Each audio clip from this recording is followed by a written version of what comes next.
Hi everybody, this is Ron from the Canadian Maker Project. As you know, we were at ERRF 2018.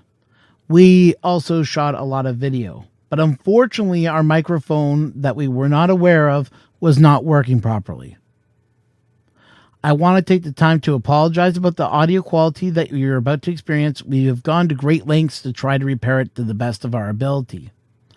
I would also like to take the time right now to thank Filaments.ca for sponsoring this video. Without further ado, here's our coverage from ERRF 2018. Thank you for your understanding.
Hi everybody, we're here at ERRF 2018 and it's sponsored by Filaments.ca.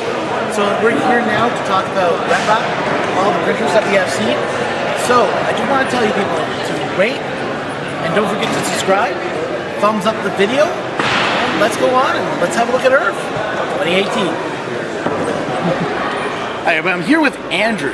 And Andrew has an amazing product that he'd like to share with everyone here, and I was pretty amazed by it too. Yeah. So Andrew, can you give us a little information on the company and what it is? Yeah, sure. So we're 3D Glue, and we're a multi-use 3D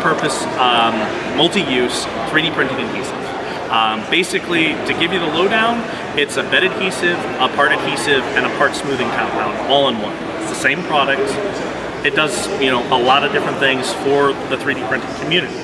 So we got tons of samples over here. Our claim to fame is that we're able to print ABS on a room temperature build platform, no warping, no curling whatsoever. Sounds crazy.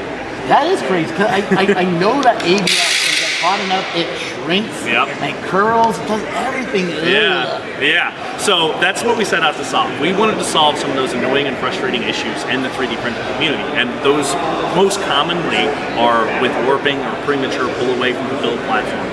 Sometimes even on PLA. Well, granted, PLA is a lot easier to work with, but sometimes you can have a real nightmare with it, especially with ABS, right? So that's what we really wanted to solve, was trying to figure out how we could, stop that from happening and make a printing experience more enjoyable. And you said this can glue PLA? Yeah, it can. So we actually have a couple samples. These are tug of war contests. It's really simple. You brush on the product. It's the same product that you use for the build platforms in between the two joints, and you stick them together. In about 2 hours, you're able to fully load these things. And the bond strength is about 450 pounds per square inch. So if you wanted to try, we could try a tug of war contest. I think that might be a bad idea. Pull as hard as you can. Whoa, that is tough. Yeah, it's pretty cool. You said the smoothing agent over here. Yeah. So this is the PLA that we're talking about? This is PLA, yeah. So this piece right here is printed vertically, all right? And we all know that if we 3D print things, across the layers is where you want to apply a force, not vertically, because layer adhesion sometimes is an issue. So what we decided to do was print a test piece. So we printed this white piece horizontally, and we printed this blue piece vertically.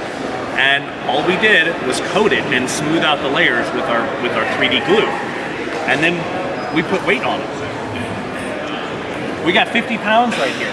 And we had a kid yesterday come and put his entire body weight on it. So we got this thing, it rocks, it rolls, it moves. It's not going anywhere. You're kidding me, that's 50 pounds. That's 50 pounds right there. And the smoothness, I can't believe it. It's almost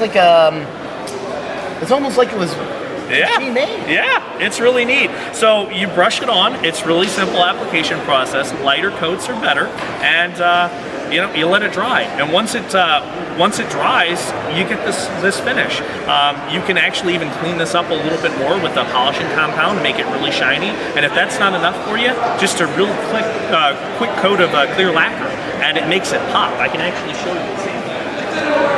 So this right here was just coated in our 3D glue, and right here this was actually coated with a clear lacquer on top of it, and you can see the shininess difference. Yeah, I can see it. It's amazing. Yeah. So if people want to know more about the brand and want to know more about, where would we be able to find out that information? Sure. So right now we're live on Kickstarter, and the company name is actually called 3D Glue. So you can go to our website, 3dgloop.com, and there's a big old banner right across the top if you want to learn more or possibly get some of the product. We're going to be delivering sometime around the end of August, so not too far off. Oh, that's amazing. Well, thank you so much for showing us the product. It's a really amazing product. Awesome. Thank you. Really appreciate it. I'm here with Kuntrey, otherwise known as Walter, and let's talk about this crazy new print you came up with. I didn't come up with it. Scott's 3D did. It's a Hypercube Evo. But I printed the first one at Merck, and it was such a big success. And I mean, we've got some here that were printed as well, by other folks and brought in, which is really amazing, that I did it and then other people doing it. So I saw the Hypercube Evo, and I'm like, you know what? I need a Core XY printer. So I started reaching out to companies to see if they wanted to sponsor this build, and I had a couple companies that came in. Filaments being one of them, Duet 3D being the other. Filaments had some issues getting me the filament because they had some things come up. So I didn't get to use theirs. So the Country Club, my subscribers stepped in and they purchased everything there is on this printer. I think my total, I have maybe $20 out of pocket in here. And I was more than happy to do the struggle, to print, to build, and to do it all live for them to watch. I remember watching the build and you just going,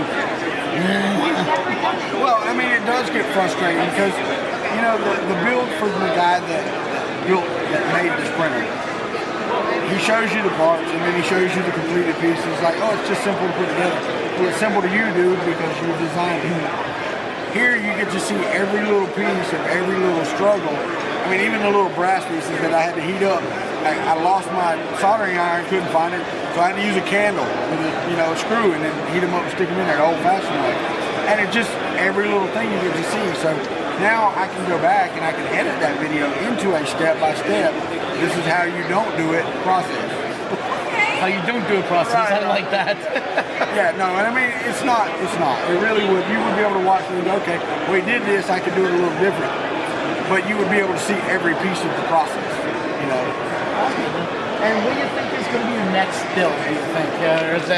Or are you done the 3D building, do you think? No, guys on the channel have asked me, for one more. And right now, I guess, since I have these two, that's going to be my nemesis, the Delta. Oh no, we know your headache with the Delta. Yeah, and the only one I have that I can emulate is the one that caused me to lose it on screen. So, we're going to look at the C channel that the TiVo Little Monster uses, and we're going to reach out to other companies and see if they would like to sponsor that build, and we will build and try to emulate, maybe in a better way, the TiVo Little Monster style, because I think that's about what we can do. I think with the TiVo Little Monster, if you're able to replicate it, I think you should rent a steam. The country should rent you a steamroller, and we watch you roll over it. Well, I think that I'm going to go with better electronics. I think I'm going to try to on the one that I'm going to build versus the one that I have. So we're going to see how that goes. Okay, because there's another one that I would love to do, but it's not going to be 3D printed. My next build for me, I want to build a rail core, and I want it to be a true rail core, kind of like the one I have back here with the 3 lead screws that's behind me. Yeah. Because I want to be able to do that, and I want to do it in a way that everybody can watch and they can see. Well, thank you so much for taking the time. I know that you're busy and you're at Earth, but for giving me the time. Oh, Ron, you know you got time anytime, man. You're a member of the country club. Thanks, man. Okay, guys, guess what's happening? Hey, Canadian Maker Project. It's Chris Riley of Chris Riley Spaceman! Thank you. We had to bring Fun King in for that one. So, Chris, how you doing, man? I'm good. So why don't you tell a little bit about your YouTube channel, what you're doing on your channel, and you know, because me and my fans not see you, and let's promote each other out here. Sure. So my YouTube channel it's pretty much all 3D printed, but we do 3D printed projects as well. Electronics integrated into 3D prints. It is geared towards taking things that might be a little harder to engineer and bringing them down to a level that I can understand. So hopefully it's easier for the person watching the video to put it together. And I'm also just driven to help people get into 3D printing. The easier the better. And if you have problems, find things ways to help you. And where can people find your videos or even get in touch with you? Because I know you're this friendly guy that just got it. That's true. So I am not on social media. That is, people comment on that a lot. I'm not on Twitter or Facebook or anything like that yet. Maybe someday. But youtube.com/Chris Riley, all one word, R-L-E-Y. And just leave a comment. You come into the comment section on the actual channel. Anything you want to do. If you like a video, just let me know. And we can trade information. We'll contact directly, depending on what you need. Great. Thank you so much. Great talking to you. Good to talk to you. Thanks.